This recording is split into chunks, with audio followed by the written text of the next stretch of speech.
Most of us know some of the history of President Abraham Lincoln's assassination at the hands of John Wilkes Booth, but far fewer understand the details of the conspiracy fomented on H Street or the details of the military commissions that followed. As you all know, you can only succeed on the battlefields of tomorrow if you first learn about the battlefields of yesterday. So join us today as we discuss the history of the Lincoln assassination and the JAG Corps' involvement.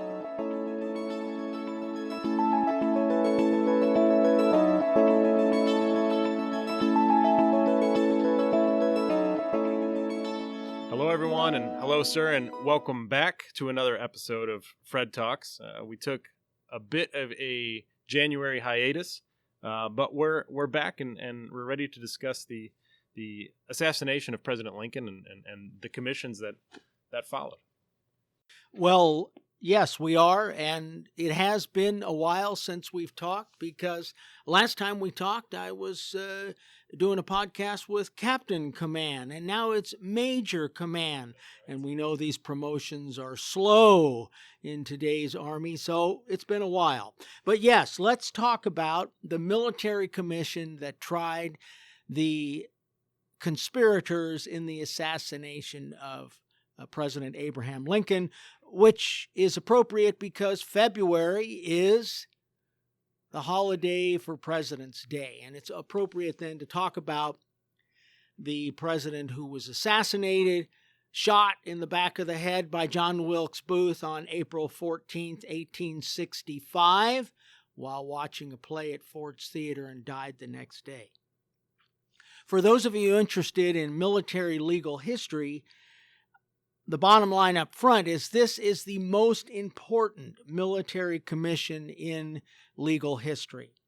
Never before or since has a military tribunal been used to prosecute the murder of a U.S. president. And there's only one other occasion where a sitting judge advocate general was on the prosecution team. In 1865, it was Brigadier General Joe Holt, the Judge Advocate General. The only other time there was a TJAG sitting on the prosecution team was in 1942, when Major General Myron Kramer, then serving as Judge Advocate General, was the co-prosecutor with the Attorney General of the United States, Attorney General Biddle, in the prosecution of the U-boat saboteurs.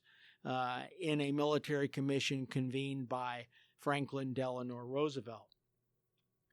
The other reason that this is an important event in military legal history is because it remains a controversial event, chiefly because the hanging of one of the conspirators, Mary Surratt, is problematic, and problematic in the sense that historians disagree even today, not so much whether or not Mary was involved in the conspiracy, but whether or not the extent of her involvement and her guilt merited the death sentence. And even if it did merit her being hanged, this was the first time in history that the federal government had hanged a woman. And it was a public relations disaster. So the big picture is that the Civil War starts in April of 1861. Initially, everyone thinks it's going to be pretty quick, 6 months maybe at most. But the war drags on. And while initially it's a war to preserve the Union, Lincoln transforms the Civil War when he issues his Emancipation Proclamation in January of 1863, and then it transforms the war then into really a war about freedom. There's still the desire, the need to preserve the Union, but once the Emancipation Proclamation is issued, there's no going back to a status quo antebellum. Lincoln gives a speech on the White House lawn, April 11th, 1865, and in that speech, he muses about how the United States, the southern states, will be reconstructed after the war to bring them back into the Union. And one of the things Lincoln says in this speech is that perhaps it's time to expand the right to vote, the franchise, to certain black men who have served in the Union Army. And listening to this speech is John Wilkes Booth. Booth is an ardent racist. He's a slaveholder. It's bad enough, as far as he's concerned, that Abraham Lincoln has wrecked the Republic by freeing slaves, but now, by God, he wants to give black people the right to vote. John Wilkes Booth is so outraged by Lincoln's idea of advancing the franchise or opening the franchise up to some black men that he decides to kill him. And so that's why just a few days later, April 14th, he goes into Ford's Theater. John Wilkes Booth is an actor. He's quite well known. Today, maybe you'd say he's sort of a Lenny DiCaprio kind of actor, that sort of level. Everybody knows him. He gets into the theater because he belongs in the theater. He shoots the president. The president dies the next day. So he's captured after a manhunt, and the investigation done by the War Department reveals that John Wilkes Booth is the prime mover. He's the shooter, but then there are these other conspirators, including Mary Surratt, who runs a boarding house in Washington, D.C., and where the conspirators had met and hatched the plot that resulted in the president's murder. You need to remember, if you know your history or you've read about this, that originally it was a conspiracy to kidnap the president. The idea was that Lincoln, who often went around Washington on horseback, completely unprotected and unguarded, would routinely make a trip up to a hospital to visit Union soldiers. And John Wilkes Booth and Mary Surratt's son, John Surratt, and the other conspirators planned to kidnap Lincoln in March. And we think the idea was that they'd take him across to Richmond, Virginia, to the capital of the Confederacy, and maybe this would force the Union to come to a negotiated peace, because after all, if you have the President of the United States, maybe you've got some bargaining power. Well, the conspiracy to kidnap fell apart because on the day they were going to kidnap Lincoln, he simply didn't go. He stayed in the White House. So the conspiracy to kidnap sort of dissipates, and then the conspiracy is revived but transformed into a conspiracy to kill the president on April 14th. And how do we, you might get to this down the road, sir, but how do we know all this? Does this come out of the commissions, or is this something that we discover and uncover later on? No, this really all comes out as part of the military commission process. And it's not really too hard to figure out, because the conspiracy to kill Lincoln was not just a conspiracy to murder the president. One of the other conspirators, Lewis Thornton, he was tasked with killing the Secretary of State. Axelrod, one of the conspirators, was supposed to kill Vice President Johnson, but he lost his nerve and instead got drunk. There was always a rumor or belief that maybe someone was out to kill Ulysses S. Grant, because President Grant and his wife Julia were supposed to join the Lincolns at Ford's Theater that night. So a lot of people forget that this was not a conspiracy just to kill the president, but in fact to kill the Secretary of State, the Vice President, maybe Ulysses S. Grant, which is why the Secretary of War, Stanton, and the Judge Advocate General were convinced that this was in fact a conspiracy by the Confederacy to decapitate the Union government. So think about it. We can't achieve on the field of battle our independence because Bobby Lee has surrendered. But if we decapitate the government, if we kill the president, the vice president, the Secretary of State, won't the Union be thrown into such chaos that we might be able to achieve what we want as the Confederate States? And so what's really driving, I think, the military commission is this tremendous fear on the part of Secretary Stanton and Judge Advocate General Joe Holt that this is really an attempt by the Confederacy to destroy the government. And that's why they insist that this is a war crime, that this is not some sort of personal vendetta or desire to take the president's life because of some personal grievance, but in fact a war crime. And technically, the conflict is not over because, as I said, there are 175,000 troops, Confederate troops in the field. But we have a military commission because it's a war court for war crimes. And was there lively debate about whether this should be tried in a civilian court, or was it because of the gravity of the crime, there was some deference to the military to say, take this as a military commission, military court?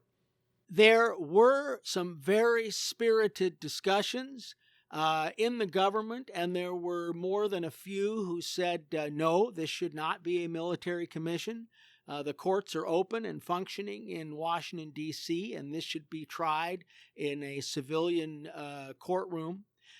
But the Attorney General of the United States, James Speed, issued an opinion in which he concluded that because a state of war still existed and because of the nature of the attack, that not only were these war crimes, but they were crimes that must be tried at a military commission.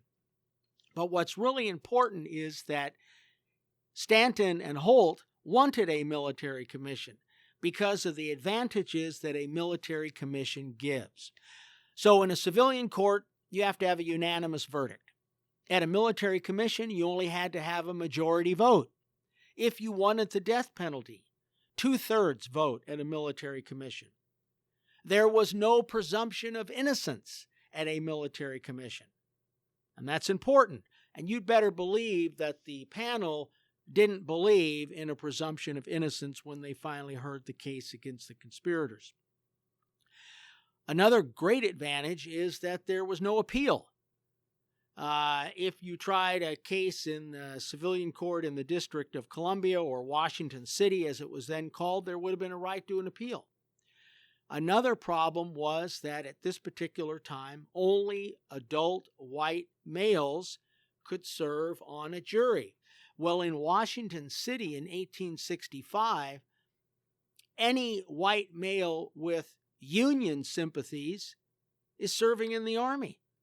And so Stanton and Holt both realized that a jury made up of citizens, white male citizens from the city, would likely contain Confederate sympathizers, and you might have a jury nullification. And then the other real advantage of the military commission was that it was all going to be Union officers. All officers who personally obtained their commissions from the President of the United States, and consequently you'd have to believe would be sympathetic to the government's position. So there were all sorts of practical reasons that you wanted a military commission. And if you're really, really afraid that there might be another conspiracy floating out there, you want to stomp on this as fast as you can, and a military commission will give you speedy results. Right. So advantageous to swift justice at the expense of due process that you might find in the civilian equivalent. I think that's true.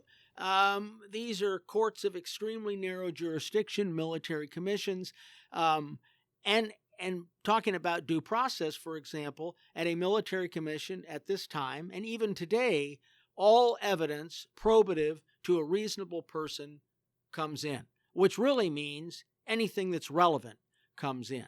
And so this was really important, too, to the military commission. So the commission is supposed to start trying the Mary Surratt and the other conspirators on the first day of May. So look how quickly this process is working. Lincoln is dead on the 15th of April, supposed to start trying the case 2 weeks later. In fact, the case doesn't get started until May 10th, and it's over in July with everyone convicted, and 4 of the 8 are sentenced to terms of imprisonment, and 4 are sentenced to be hanged by the neck until dead. The entire military commission takes place over at today Fort McNair in the district. And in fact, if you're interested, the courtroom where the conspirators were tried is still standing, and you can get a tour of that facility. And can you tell us a little bit about the attorneys that were in the courtroom? It was unusual for us to hear that the Judge Advocate General was in a courtroom. What about on the defense side, or were there additional prosecutors or defense attorneys? Yeah, so Joe Holt, the Judge Advocate General, he's the prosecutor. But the real work, although he's there and certainly assisting in the trial, the real work is done by a congressman by the name of Bingham. And Bingham is actually quite famous in the legal community because he's the principal author of the 14th Amendment. Probably, at least for those of us practicing law in America today, 14th Amendment, if it's not the most important amendment, it's certainly one of them because of its promise of due process. And then there's also another prosecutor by the name of Henry Burnett. So it's 3 prosecutors. At the military commissions, it's really a beautiful system if you're a prosecutor, because the 3 prosecutors are permitted to go back into deliberations with the panel members to help them reach an appropriate verdict. They don't get to vote, but they do get to be back in the discussions. Now, all of the accused have defense counsel. Some are lawyers, some are not. As for the panel members, they're all union officers. David Hunter is the president. All of them are shooting officers who've seen combat. Probably the most famous to us today is Lew Wallace, who's the author of Ben-Hur. But they're found guilty, and again, Mary Surratt is hanged. The 3 others are also hanged. The man who tried to kill the Secretary of State, he's hanged. George Atzelrod, who was tasked with killing Vice President Johnson, he hangs. Mary Surratt hangs. And the other conspirator who was with John Wilkes Booth when he was surrounded and captured in the farm, he's also hanged. No one is really sure the extent to which Mary Surratt, and she's usually singled out as being the most problematic, everyone agrees that Mary Surratt knew about the conspiracy to kidnap. Did she know about the conspiracy to murder President Lincoln? I don't know, but under the rules of conspiracy, as you know, as long as the result is foreseeable, well, you're liable. And the other thing is that Mary Surratt knew what the conspirators were up to. She could have saved Lincoln's life if she had gone to the authorities at any time and said, there's a conspiracy to harm the president. Because after all, suppose in trying to kidnap President Lincoln, a guard had been killed, or even the president had been killed. They would have been guilty of murder. Well, sir, I appreciate it, and I'm happy to be back recording Fred Talks Again. Happy to do it as a major, which means I have to spend less time preparing your pre-show room as well with the meat and cheese platter. But sincerely appreciated. Good to be back, and thanks for the show. You're welcome. See you next time.